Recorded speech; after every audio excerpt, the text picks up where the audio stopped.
It's Alice Cooper right here on your Classic Metal Show with The Brutal Planet, the title track from that release. Yeah, stuff, man. You like that? We were talking about it in the chat room.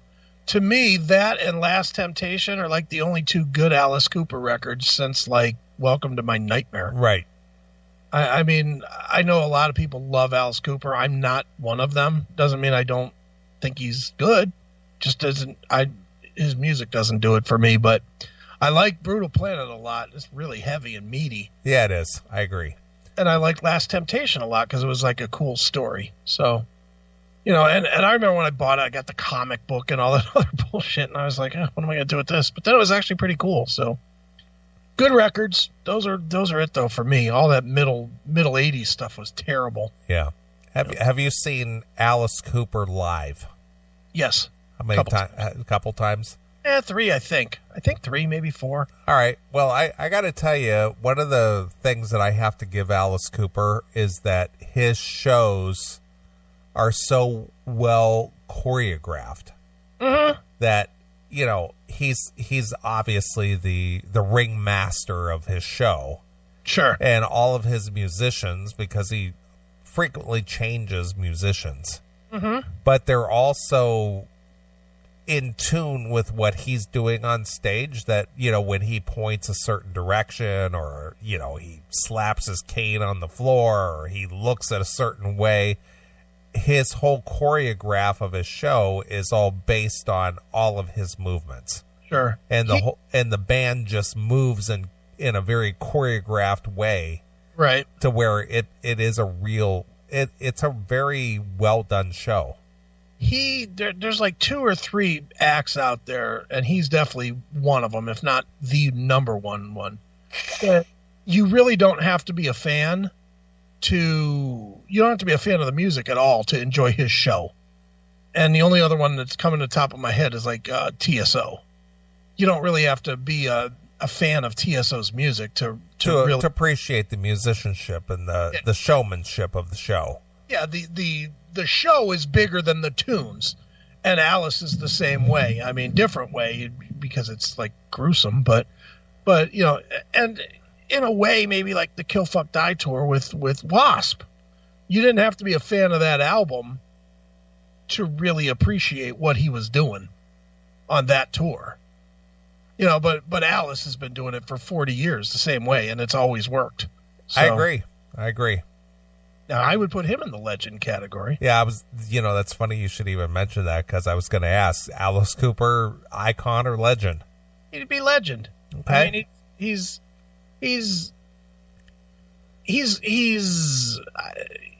I don't know. I mean, he's one of those that kind of almost breaks my rules, because I think that I don't, it's one of those that, God, I'm stammering like fucking Tim James.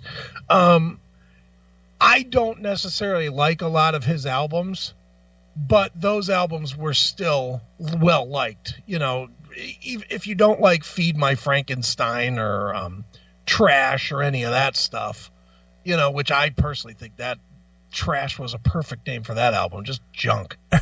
But a lot of people liked it. And so my personal feeling cannot outweigh the fact that those were big selling records for Alice. So as far as his career, I would think that anybody that is even remotely an Alice Cooper fan pretty much likes everything. Is that fair? I would say if you're a hardcore, sure. I mean, like anybody else, especially somebody that has 30 records, there's some that you don't like as much as others. But I would think that the Alice Cooper fans, there's really, you know, there's no Aerosmith era. There's no second half of Aerosmith's career era with Alice Cooper. He's been steady all the way through. That is true. And he kind of changes with the times a little bit. Mm-hmm. You know, musically wise, he kind of conforms to what might be. I'm not going to say he's going to jump. He's not a bandwagon jumper, but his music reflects the style of music that's going on currently. And he's been successful in several different different arenas. You know, he was successful with hair metal. He was successful with glam. You know, I mean, he kind of introduced glam metal, I guess, or, you know, is glam the right word for what he was doing? Well, back in the 70s, yeah, because, you know, that was the time of T-Rex and David Bowie, and, of course, Kiss was on the rise, and Alice, you know, Alice started in the late 60s, like 69 or 70, and he was doing the whole makeup shtick then. And then, you know, along came Kiss, and then along came people like King Diamond. Sure. Who, you know, used the makeup as part of their, you know, stage presence. Sure. And he's been able to do, you know, hits records. He's been able to do concept records. And he's done them all pretty well. I mean, I will agree with Bobby in the chat room. Welcome to My Nightmare 2 was junk. But, you know, whatever. I mean, that's at the end of his run. Yeah, well, you're going to get a clinker now and again. Yeah, and I'm sure, you know, the real hardcores will be able to tell. I think a lot of them don't like that Zipper record. Zipper Catches Dick or whatever that thing's. Zipper Catches Skin. Whatever it's called. Yeah. You know, I'm sure, I think that I've read somewhere that a lot of Alice Cooper fans don't find that to be an amazing record either. But so I'm sure he has some along the way that people don't like. But overall, he stayed fairly consistent. I would agree. And, you know, for 50 fucking years, yeah, legend. Yeah. Well, I will tell you that Brutal Planet, for me personally, is my favorite Alice Cooper record. I just like the heaviness of it. I think that it was just a very ballsy record. I liked it. It's definitely his heaviest record. Yeah, and it's not to say I don't like any of the other things he's done. I'm just saying that out of his catalog, that's one of my favorite. Yeah. See, he's just such a, I don't know what it is. I should like him because everything he's about, I'm sort of about. But I don't know what it is with his, even the hits. I'm just not a huge fan. Honestly, the only song that he has that I would never turn off in a car is Under My Wheels. Okay. That's the only song that he has that I will listen to all the way through. But like No More Mr. Nice Guy and, you know, Welcome to My Nightmare and shit like that. I just, you know, it just is like, whatever, you know, it just doesn't work for me. And that's not to say that I have anything against Alice. I've met him. Nice guy. Yeah, I have too. But just his music didn't work. You know, we were just talking about this in the chat room too. Another guy, obviously a different era, but a guy that I want to like with everything in my soul, and I can't. Dave Grohl and the Foo Fighters. You know, everybody seems to like that band, and I don't understand it. You know, I listen to it, and I don't hear whatever it is that everybody hears. I don't hear that hook. I don't hear that, that grabs you. Yeah. And I'm the same way with Alice Cooper. Is appreciate that the guy wrote a million songs that I know, but when it comes down to listening to him, and Alice Cooper is right there with like Deep Purple and stuff that I just don't listen to. Right. You know, Deep Purple, another one. I respect their career, but I'm not a fan other than Perfect Strangers. Yeah, I'm the same way. You know, I'm the same way. You know, I have all their stuff, but I don't like much of it. It just is boring to me. Yeah. Hail and Kill caller, you're on the air. Hail and Kill, boys. This is Jackal. What's up, Jackal? I have to get in on this Alice Cooper little conversation. All right. Now, before you start, okay, are you currently involved with a woman? Negative. All right. If you were involved with a woman, would she have to have the 70s bush?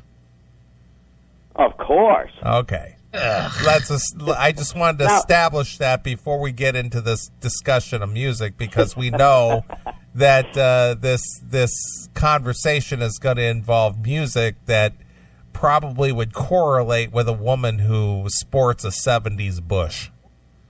Well, I guess you would have to say that, yeah. Yeah, I did just say that. All right, let's go. What's on your mind? Okay. Now, me being a diehard Alice Cooper fan, probably seen him 17, 18 times, I have to disagree a little bit with what you said about liking everything.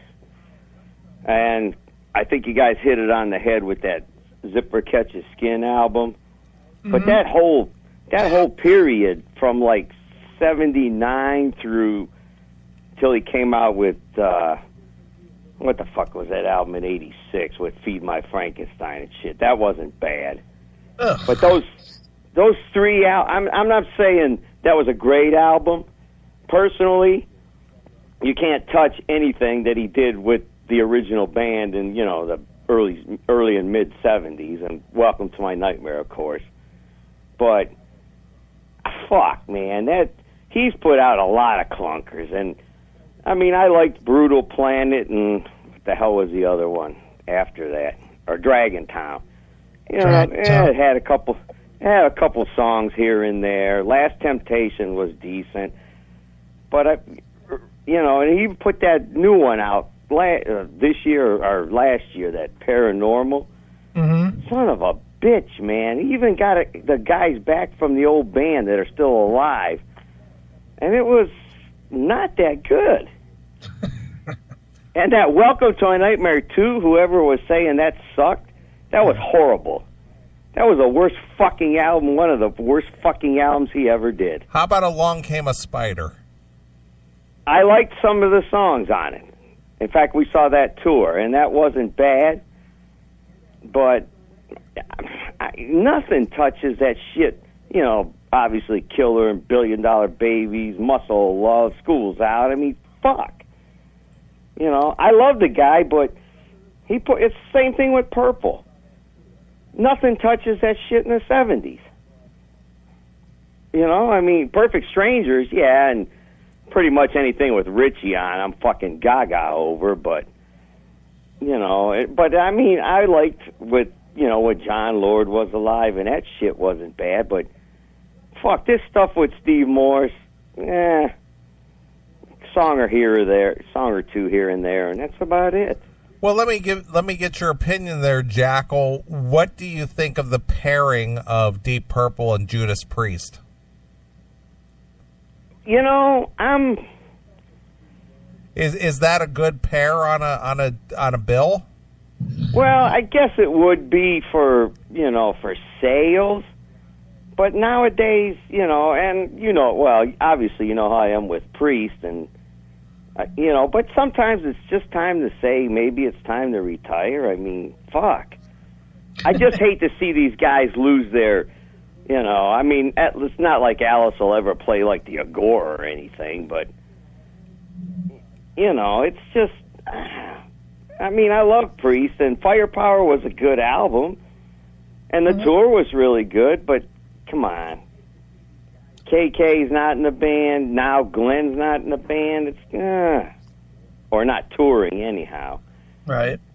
It's just, I hate to say it because I love them so much. Because I'm a fanboy, but I don't know. And now with these newer bands coming out, and I'm hardcore as far as there's not a lot of newer bands I like. I get the occasional, like, obviously Night Demon now, but I'm into that Enforcer from Sweden. It's just not too many come out that I really dig anymore, but God bless those old guys, but sometimes it's just time to say it's time to hang it fucking up. I don't know.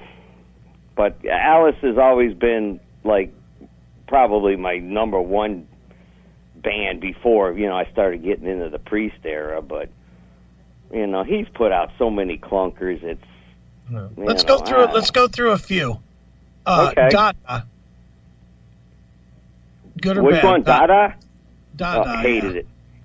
Hated it. Constrictor. Not bad, but not great. Raise Your Fist and Yell. Not bad. Had a few songs. Trash. Garbage. That's the one I think that has Poison on it, right? It is, yeah. I hate that fucking song more than it. That's Piss Break or Beer. I can't stand that fucking song. Oh, my God. That's as bad as Only Women Bleed. Yeah, it's not good. You know, Trash? I loved Trash. Yeah, bad. Hey, Stupid? Bad. Couple songs. Nothing great. Last Temptation. That was pretty good. I mean, it had its moments, but you know, fuck. And I guess maybe it's because I'm just an old fuck, and you know, I dig that fucking 70s stuff. You know. How about Eyes of Alice Cooper? That one wasn't bad. That was probably the last one that I actually pretty much liked most of the album. Right. But, well, that's you know, that one. Wasn't that one a throwback to like Last Temptation as far as sound? Yeah, something like that. Yeah. And that's probably one of the reasons I dug that a little more. But you know, it's just, I don't know. It's just tough for me to fucking listen to. You know, I can pull out fucking $1 Billion Babies, throw that on, and then pull one of the newer ones out, and it's like, God, I love you, Alice, but man, you know, and you know me, I'm just too old school for the later stuff. It just doesn't do it for me like it used to. No, I'm with you. I hear you. Yeah, Well, Jackal, talk a little bit about the Alice Cooper show in general, as far as like his choreograph and, you know, the material that he presents as far as, you know, the set list and things like that. When was the last time you saw Alice Cooper, and, you know, do you enjoy his shows still? I mean, the guy is, what, 71 or something now? Well, he was born in 48, so whatever. He's 70 now. 70 now, yeah, okay. Yeah, I mean, the shows are good. I won't take that away from him because he still entertains, and he usually pulls out a couple of older tracks, you know, my era type shit, and that he hasn't played in umpteen years, which is cool. But as far as the theatrics, I mean, it's cool to see, but okay, I've seen him electrocute himself 5 times. I've seen him chop his head off fucking 15 times. You know, it's like, how many more times, you know, can you see that stuff? You know, it's fun, but, you know, I mean, for somebody that hasn't seen it before, it's probably fucking great. Yeah. But for me, it's like, yeah, I enjoy it, but, you know, the last time I saw him was 2 years ago down in Akron. And it was a theater show in that Civic, and it was really good. But, you know, the set list, he's got to play the hits, obviously. Mm-hmm. You know, and then he pulls out a couple of the older ones that are really cool that he hasn't done. But you know, it's like, hey, you got to hear Poison. Fucking, you got to hear Only Fucking Women Bleed. It's like, oh my God, you know, that's usually, and I'm serious, that's usually piss break or go get a beer break for me. Beer and piss break. Yep. But, you know, I mean, I love the guy, but, you know, I think it's just time. And he's still got a great voice. I mean, you know, he's never been a screamer, so he hasn't really lost it in the vocal department. But, you know, it's just, I'm only going to go see him again if he does it here in the States with the 3 remaining guys that are alive. I won't go see him anymore. You know, 17, 18 times is enough. You're full of shit. No, actually, I'm serious. I didn't go last year when he was with Deep Purple at Blossom. Oh, that's because it's Blossom. You know, if it would have been somewhere that was a good venue, though, you probably would have gone, right? No, not really. I'm dead serious, and I've told Bill the same thing when we were talking about Alice the other day. I said, you know, I love the guy, but you know, I've seen him so many times, and it's, you know, not necessarily. It's pretty much the same show, I guess you could say. You know, the only thing is pulling out a couple of classics that he hasn't played. That's really would be the highlight for me. Right. Now, I'm really getting particular about shows I go to anymore. I'm not. Oh, that's because you're retired and they cost $150 for anything anymore. Yeah. Are you? Hey, did I see you're going to that Metallica show? No, you did not see that. I am not going. Oh, okay. I want to see him one. There's another band. I want to see them one more time. But I'll be goddamned if I'm paying $100 fucking dollars. They can go fuck themselves. 145 is the cheapest seat. Oh yeah, well, fuck them then. Yeah. And I thought they were the kind of people, the kind of band that, appreciated their fans and wanted to make it so they're accessible for their fans. Well, being semi-retired, even so, I can still pull it, but I absolutely refuse to pay $100. Yeah, it's not worth it to sit in section 5 whatever at the fucking queue. No thanks. You're right. Exactly. Sure. No. Nope, I hear not you. me. No, me either, brother. I know what you're saying. All right, now get out of here. Scram. All right, boys. Hail and kill. Fuck you, pal. Hand job. And fuck Dater. Well, one thing I gotta respect Jackal because he is a hardcore fan. He definitely is. He loves his music. He does. Remember when we did the Twisted Sister contest and he won the Twisted Sister pink vinyl because he said he would fucking he got divorced because his chick fucking gave him an ultimatum between his music or her. Right. And he got divorced. Yeah. That's manly. That's fucking you talk about having a love for your music. That's a love for your music. I love my tunes, man. Yeah, fuck her.